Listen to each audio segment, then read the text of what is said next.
Hey folks, welcome to Jack's Corner, and this is going to be a special edition, particularly for the people in Kentucky, and it has to do with the Kentucky Supreme Court and what I call it having written its own indictment and thus subject to impeachment and a Class D felony.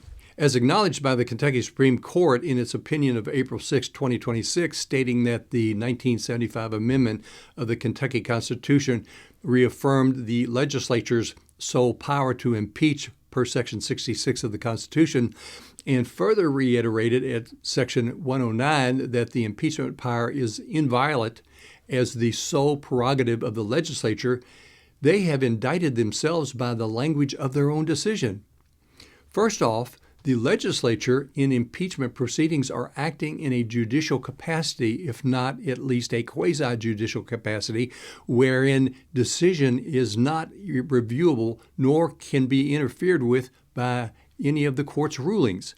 I want you to think about that. Given the language of the Kentucky Supreme Court, they have committed the very offense that they threatened the legislature with. And this is a quote from the court's opinion. Threatening to file inappropriate impeachment proceedings and following through on them to disrupt a tribunal, influence, or outcome of a case and or to disparage a judge could result in KBA, that's the Kentucky Bar Association, discipline for any lawyers involved if attorneys take actions in which they are acting in bad faith. Additionally, such actions can constitute the crime of intimidating a participant in a legal proceeding via use of a threat to influence or attempt to influence that person's vote, decision, or opinion. This constitutes a Class D felony. Now, that's the quote from the Kentucky Supreme Court in its decision. Now, here are the Kentucky court's egregious errors that in and of themselves rise to impeachable offenses. Number one, it is up to and in the sole power of the legislature to determine if an impeachment proceeding is appropriate or not. There are no qualifiers or exceptions anywhere in the Constitution. Number two, the court's decision was designed to disrupt the tribunal of the legislative impeachment process in the legislature and not just to influencing the outcome of the case, but to terminate it. They're violating the language of their own opinion. Number three, now in this impeachment proceeding by the legislature, they are the judges, and those prosecuting and ultimately ruling on the case have been not only disparaged by the Supreme Court, but the members threatened with imprisonment, disbarment, and a Class D felony for following their constitutional dictates, oaths, and powers. My goodness, they have indicted themselves. That is the court. Number four, for the lawyers within the legislature, they have been threatened with the very likelihood of discipline and disbarment by the Kentucky Bar Association, which is influenced by the judges on the Supreme Court. Number five, most striking is that the Supreme Court has threatened criminal prosecution, claiming that to continue on in its legislative duties, it could be or would classify as a Class D felony. Another indictment that the Supreme Court has against itself. Number six, the legislature being in the midst of constitutionally conducting a prosecution and trial under the impeachment articles, the Supreme Court has themselves violated their own ruling and have established that they have attempted to influence and disrupt the legislature in its judicial or quasi-judicial authority and nakedly tried to influence the outcome of the case.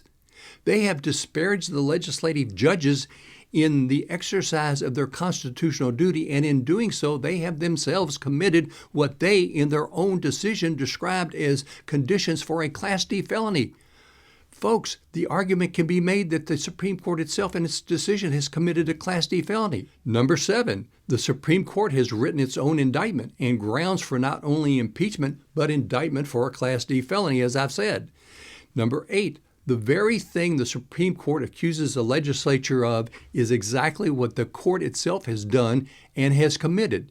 It has projected its own wrongs upon the legislature.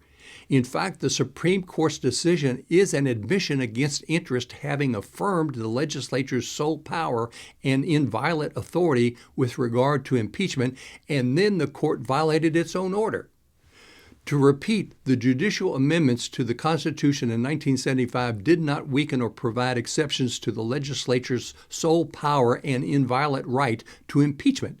While it may have provided for a lesser measure for discipline as an alternative before the Judicial Commission, that alternative did not and does not require one to choose that path over impeachment. The legislature must act boldly by first filing a motion for reconsideration immediately, followed by possible impeachment of the sitting judges that violated the enumerated items above that rise to the level of bar complaints, possible Class D felonies, and impeachment.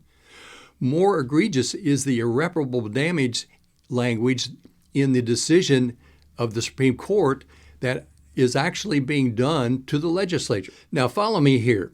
In the court's decision, they demanded that the legislature cease the impeachment proceedings against Judge Goodman because it would do irreparable harm to the judge to her if she were to be impeached. How stupid is that? If she committed malfeasance, misfeasance, or nonfeasance, then she has earned the consequences. However, here's the main point. The legislators do not earn enough money to live off of legislative stipends, what they get as being legislators. I mean, no one could live off of that. They all have to have other jobs from which to make a living. And so they have to be away from those jobs, their main jobs, 2 to 3 months a year.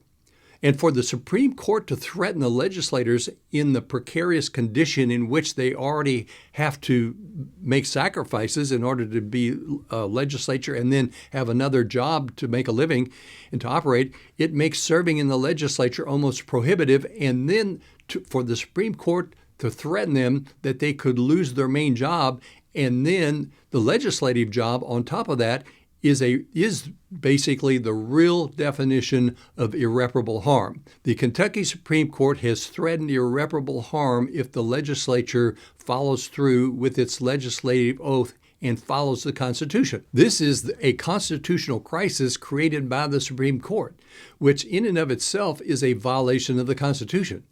Folks, the legislature must not compromise away any of its powers. That's the type of thing that would require it to be submitted, that any kind of change like that would require it to be submitted to the electorate for approval. If the legislature does not stand strong and oppose the court, then the court is the ultimate and unaccountable ruler in the state, making the legislature irrelevant.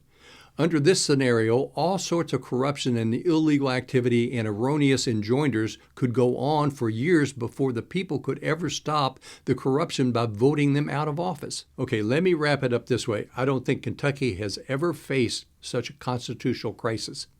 A making by the Supreme Court, who by their own opinion is violating their own opinion when you read into it.